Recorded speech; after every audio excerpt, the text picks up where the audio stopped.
Bismillahirrahmanirrahim. In this video we'll be talking about DC biasing of bipolar junction transistors or BJT. Now this is the circuit generally. You will have many variations of this circuit, but primarily this is transistor, and we have given a DC supply from here, and this terminal is for the input. Like if you are trying to amplify your voice, then you will speak here. So this is the AC input signal. Now for transistor amplifier, the DC current and voltage establishes an operating point that defines the region that will be employed for amplification of applied signal. So this is like I call it like if you are going to perform on a stage, so the DC provides the setting on the stage.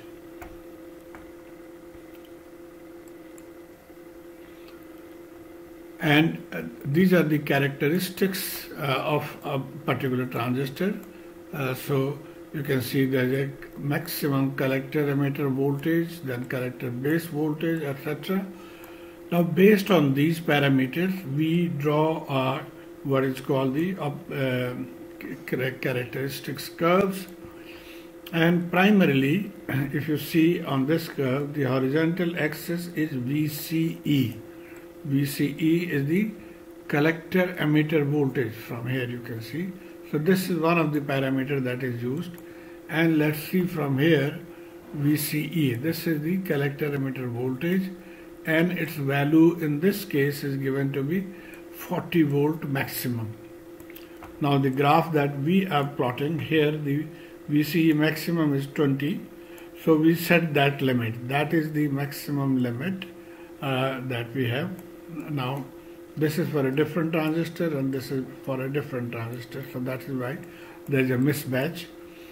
Okay, but anyway, so we plot or mark the VCE maximum axis, and then we also mark the IC maximum, that is the collector current. Now this is the collector current, and let's see from here, collector current continuous is 600 milliampere.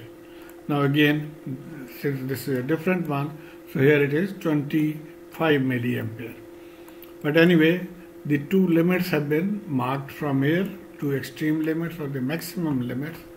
Then the third point we take care of is the power dissipation, total power dissipation. Now in this case, as it has been given, 625 milliwatt. So that power is plotted or becomes like a curve here, because the current 25 multiplied by this voltage, here the current is now about 7, and multiply by this voltage. So at different places, if you multiply the current and voltage, the shape of the power maximum curve will be something like this. So now we have got the 3 parameters set, and this white portion is called what is called the active region. So this is the region where we want to operate, and we'll talk of this further. Now here is the operating point. Now this, as I mentioned, this is the area where we're going to work, and now you can see there are 4 operating points that have been mentioned. This is A, then we have B, we have C and D. Now how to select this operating point and what are their benefits?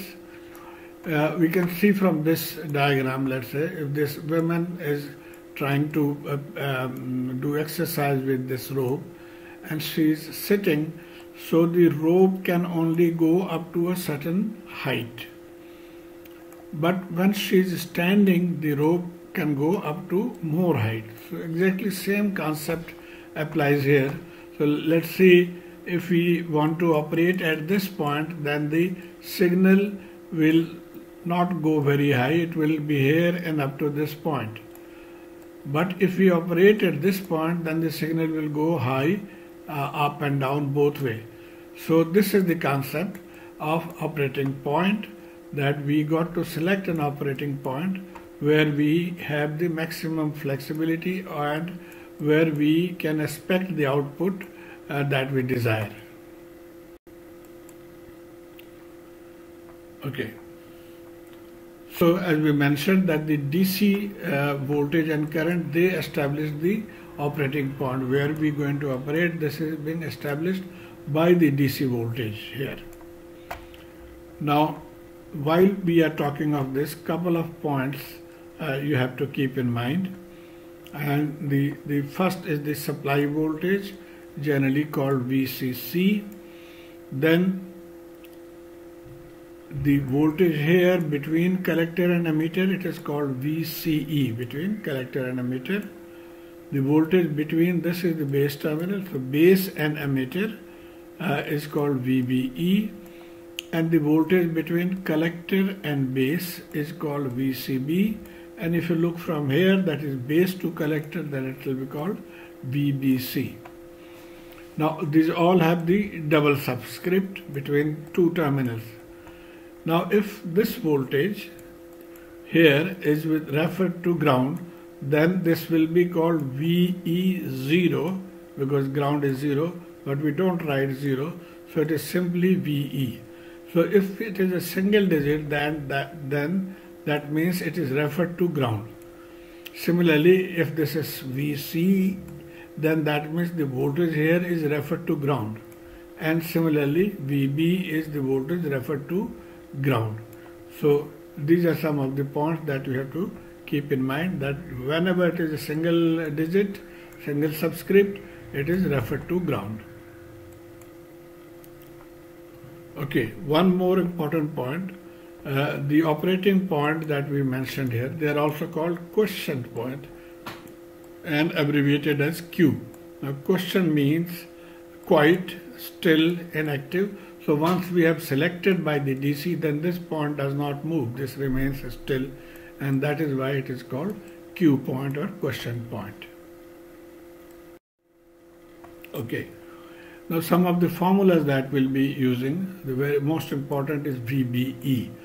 VBE, that is between base and emitter, this voltage is assumed to be 0.7 volt. And this is always like this, we'll be assuming it to be 0.7. Also we have learned in our previous video the relation between IE and IC and IB. So this is the formula, and similarly current IC is beta time IB. This we have to keep in mind. Now just to give you an idea, how do we go into different regions, in the active region or in the cutoff region or in the saturation region. This is by biasing. So if we, like, this is the region where we mostly want to operate. In that case, the base emitter junction has to be forward biased. So if you see in this diagram, the base emitter junction has to be forward biased, this is shown by the battery, and the collector base has to be reverse bias, because this is N type where we are supplying positive, and this is positive where we are supplying negative, and that is why this is reverse bias. So only then we'll be able to operate in the active region. Now if somebody is interested to turn off the device or cut off the device, then what do we have to do? And that is that both of these has to be reverse bias. Now this was already reverse bias. The other junction has to be also reverse bias. Then this will be cut off or in the cutoff region. And if you want to operate in the saturation region, which is primarily used for switching mode, then both the junctions have to be forward biased. This was already forward biased here. Now this one will also make forward bias by changing the polarity of the battery. So this is just to give you an idea. Now we'll be studying various bias configurations, and just to give you an idea, this is called fixed bias. This is called emitter bias. I don't know much logic behind this, but you can see the battery is fixed here, This we have added a resistor in the emitter, so this will affect the biasing, and probably that is why it is called emitter bias. Then this is voltage divider bias. The base signal or the base DC voltage is being divided between these two resistors. So this makes sense, voltage divider bias. Then this is collector feedback bias. So we are giving a feedback from the collector terminal to the base. And this is emitter follower. So we have a resistance in the base and also a resistance in the emitter, and a negative supply in the emitter terminal, and collector is grounded. So this is emitter follower, or actually common collectors. Now this is a common base circuit. So these are some of the configurations that will be studied. So start with the fixed bias configuration. So this is the, as I mentioned, this is this circuit, fixed bias giving DC from here, and this is for AC signal.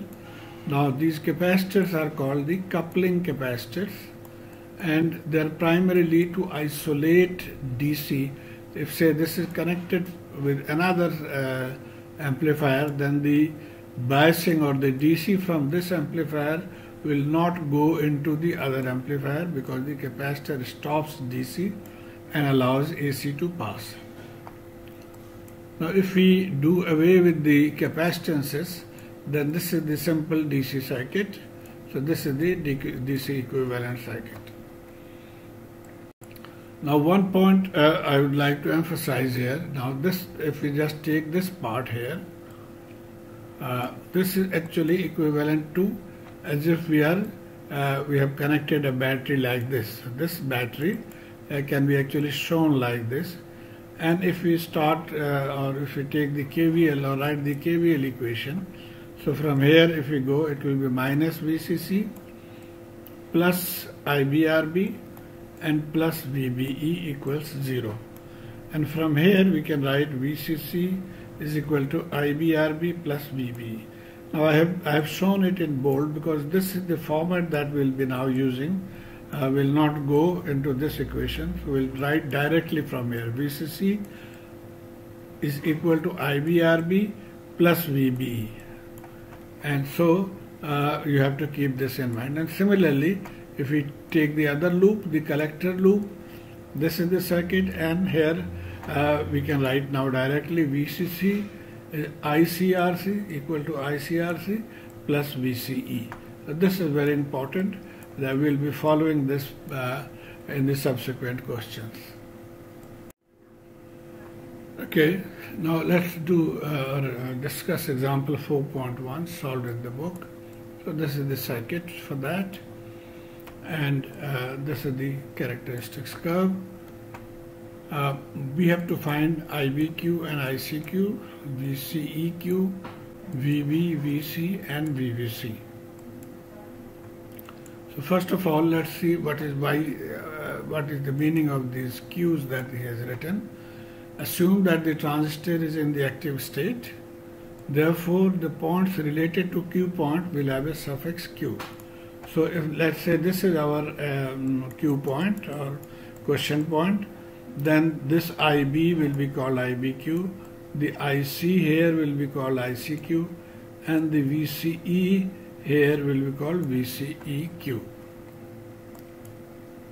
So the first we will write the base equation. From here we have discussed that VCC is equal to IBRB and plus VBE, and from here we can now find IB or IBQ in this case is VCC minus VBE over RB, and now putting in the values, VCC is 12 volt here, we know this VBE is always 0.7 and the resistance is 240K, so the current is 47.08 microampere. Keep in mind that IB or the base current is very, very small, so generally it is in microamperes. And then ICQ, we can use this formula. IC is beta times IB. The beta of the transistor is given as 50. This is also called HFE. So beta or ICQ is beta times IBQ. 50 multiplied by IBQ is 2.35 milliamperes. And now VCEQ, again from this formula that we had, that VCC is ICRC plus VCE. We can get this formula. VCQ is VCC minus ICRC, and putting the values, VCEQ is 6.83 volt. Then we come to VB. Now again I am emphasizing this VB is actually VBE if there is no resistance. In this case there is no resistance here, so VB is VBE. So VB is VBE is equal to 0.7. And we see the collector voltage. The collector voltage is actually VCE. So the collector voltage is VCE is equal to 6.83 we have found here. And now D is VBC base and collector base and collector BC. VBC, so it will be VB, this VB minus VC to get VBC. So VBC is VB minus VC. We have found VB, which is VBE 0.7, and VC from here 6.83. So the VBC is minus 6.13 volt. And this minus sign actually shows that the junction is reverse bias, so we have to change the polarity of the battery. Or actually the reverse bias is required for operating in the active region. So this is operating in the active region. So this was example 4.1, and now the other examples I'll not solve them, but I have a solved copy, so I'll just paste them. I hope you can go through this. So here is my answer. You have to find BQ. So IBQ is, again we are just using that formula, VCC minus VBE over R, putting in all the values. ICQ, again same thing, beta IBQ. VCEQ, as we did in the previous example, is VCC minus ICRC. And VC, now look at this case, VC is actually VCEQ because this is grounded. So VC is VCEQ 9.52 volt, and this one here 9.52 volt. VB, again VB is VBE because this is directly connected to ground, so 0.7 volt. And VE, this is VE, the emitter voltage, since this is connected to ground, so this is 0 volt. Question number 2, this is the circuit for that, and these are the items that we have to find. Now IC is beta IB. IB is given here 40, beta is given 80, so we directly multiply, and we have to find RC. RC we can find from this relation. So RC will be VCC minus VC over IC. So 12 minus VC here is 6, and divided by IC we found from here 3.2. So RC is 1.875 kilo. Then third is RB. Again we use this formula now, the base formula. VCC minus VBE is IBRB. From here RB can be calculated to be 282.5 kilo, and VCE is actually VC. So VCE is actually VC is equal to 6 volt. And the last question, we have to find these parameters. Question number 3 for the circuit. Okay, IC we have to find. We know IE is equal to IB plus IC. IB is given here. IE is also given. So we can, using this formula, we can find IC 3.98. Then VCC we have to find. This voltage VCC, we know it is RC over VCE, since VCE is given, IC plus VCE. So we use that, ICRC plus VCE, and putting in the values, it is 15.96 volt. Third, we have to find beta. Beta is IC over IB. We know IC, we know IB given here. So beta we found to be 199. And then RB, again we use this formula and plugging in the values. So find RB to be 762.8 K. So I hope this gives you an understanding as to how we can solve very simple DC biasing problems. Thank you.